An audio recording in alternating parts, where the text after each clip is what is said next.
বাংলাদেশ পৃথিবীর সবচেয়ে সভ্য ও ধনী দেশ। এখানে ভাইরাল হওয়া মানে অশিক্ষিত আর বেহায়ার জনপ্রিয়তা, জ্ঞান, মেধা বা আশ্রম নয়। এটাকেই সফলতা মনে করে মাথা মোটারা। এখানে সরকারি হাসপাতালগুলোতে ডাক্তারের জন্য একজন অ্যাসিস্ট্যান্ট রাখা হয়, এদিকে অ্যাসিস্ট্যান্টের জন্য আরও একজন অ্যাসিস্ট্যান্ট রাখা হয় এবং ইন্টার্নশিপ ডক্টর দিয়ে চিকিৎসা করানো হয়। এখানে বাচ্চারা স্কুলে যাওয়ার বয়সে মিছিল মিটিংয়ে যায়, ক্লাস ক্যাপ্টেনের দৌড়ে নয়, এরা এলাকার পাতি নেতা হতে চায়।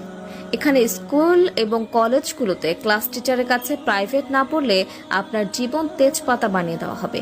এখানে টাকা ধার নিয়ে ভুলে যাওয়া যেন সবার অন্যতম গুণ।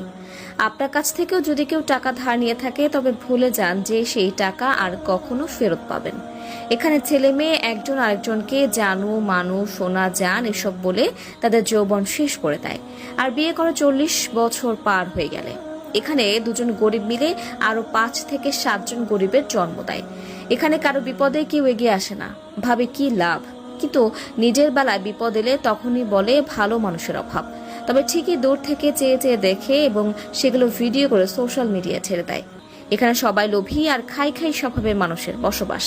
যাকেই বিশ্বাস করে সামনে এগোতে সাপোর্ট করবেন, দুদিন পর তার কাছ থেকেই পাবেন করাপশনের আওয়াজ।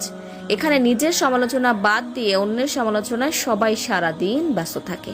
এখানে শ্রমের যথাযথ মূল্য পাওয়া যায় না। এখানে শিক্ষিত মানুষ সম্মান পায় না। টাকা দিয়ে অসাধ্যকে সাধন করা যায় খুব সহজেই। মানুষ এক একজন নিজেকে ঈশ্বরচন্দ্র বিদ্যাসাগর মনে করে। ভিক্ষুকদের রমরমা